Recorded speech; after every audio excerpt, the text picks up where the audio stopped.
곧이어 강은혜 기자의 달콤살벌 보험 이야기 시작됩니다.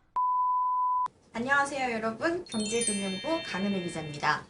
제가 예전에 대학로에서 연극 한 편을 봤었는데요. 이게 그 보험사를 배경으로 한 내용이었어요. 그때 좀 기억이 남았던 게 뭐냐면 그 주인공, 보험사를 다니는 주인공이 출시했던 상품인데 바로 이혼보험이었습니다.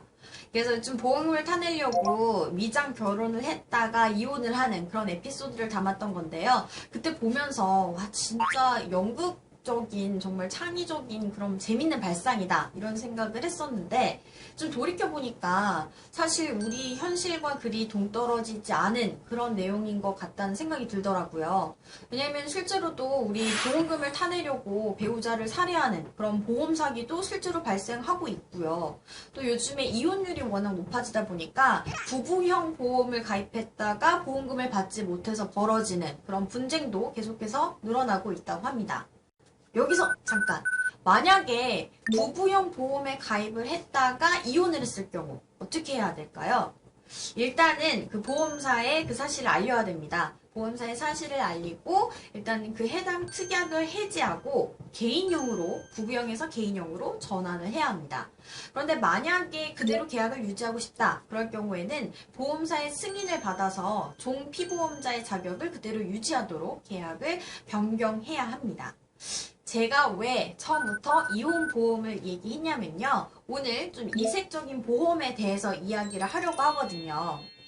일단 요즘 가장 큰 이슈, 최대 이슈가 전 세계적으로 일어나고 있는 연쇄 테러에 대한 공포죠.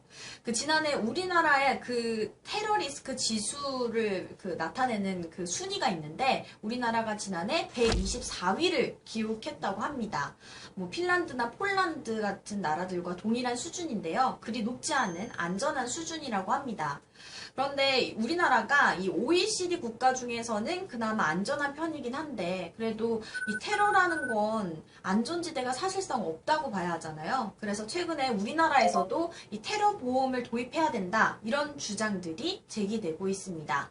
외국 사례를 보면요. 미국이나 영국, 독일 뭐 이런 선진국들에서는 이미 그 9.11 테러 이후에 이런 테러 보험을 정책적으로 제도를 도입해서 운영하고 있다고 합니다.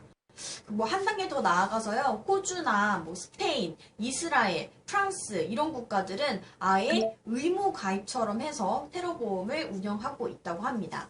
그런데 이 테러를 보험 관점에서 조금 살펴보면요. 일단 테러라는 거는 일반적인 화재 사고와는 조금 다르잖아요. 그 사고 발생에 있어서 일단 의도적이고 또 그 손해 범위, 그 손해 그 정도가 매우 매우 심각하기 때문에 보험 계약에서는 이것을 면책으로 삼고 있습니다. 그리고 만약에 인수를 하더라도 그 가입 한도를 굉장히 낮게 잡고 보험료는 높게 잡아서 좀 특별 리스크로 관리를 하고 있습니다. 아무래도 이 테러 보험에 대해서는 우리나라에서도 앞으로 조금 더 어떤 검토나 논의가 계속 필요할 것 같습니다. 그리고 제가 이세보험에 대해서 살펴보다가 아니 이런 보험도 팔릴까? 했던 상품이 있는데요. 바로 이 상품, UFO 상품입니다. 여러분 정말 저 상품이 있어요. 미국에서 판매하고 있는데 UFO, 즉 외계인에게 납치를 당했을 경우 이를 보상해 주는 건데요. 보험료는 한 달에 $20고요. 만약에 그 보상 기간 동안 실제로 외계인에게 납치를 당했다고 한다면 보험금 $10,000를 주는 그런 상품이었다고 합니다. 물론 지금까지 첫 사례자, 보험금을 받은 사례자는 한 명도 없다고 합니다. 아무래도 첫 사례자가 나타나면 전 세계적으로 큰 이슈가 되지 않을까 싶은데요. 그리고 영국에서는요. 그 결혼식 도중에 만약에 결혼 반지가 없어지거나 뭐 또 초청했던 유명 인사가 오지 않아서 경제적인 손실을 당했을 경우 이에 대한 손실을 보상해주는 결혼보험도 판매를 하고 있다고 합니다. 그리고 이 밖에도 지금은 대부분 보편화되긴 했는데 그 옛날에는 그 강아지나 고양이 이 애완동물에 대한 애완보험, 애견보험 그리고 홀인원을 했을 경우에 그 축하금을 주는 골프보험도 있고 또 연예인들이 가입하는 다리보험이나 목소리보험 이런 것들도 굉장히 이색적인 상품들이었죠. 내년부터는 이 보험사들의 상품 개발에 대한 자율권이 대폭 확대되면서 여태까지는 없었던 창의적이고 새로운 상품들이 쏟아질 것으로 보이는데요. 과연 어떤 이색적인 상품들이 출시될까요? 지금까지 경제금융부 강은혜 기자였습니다. 다음 시간에 만나요.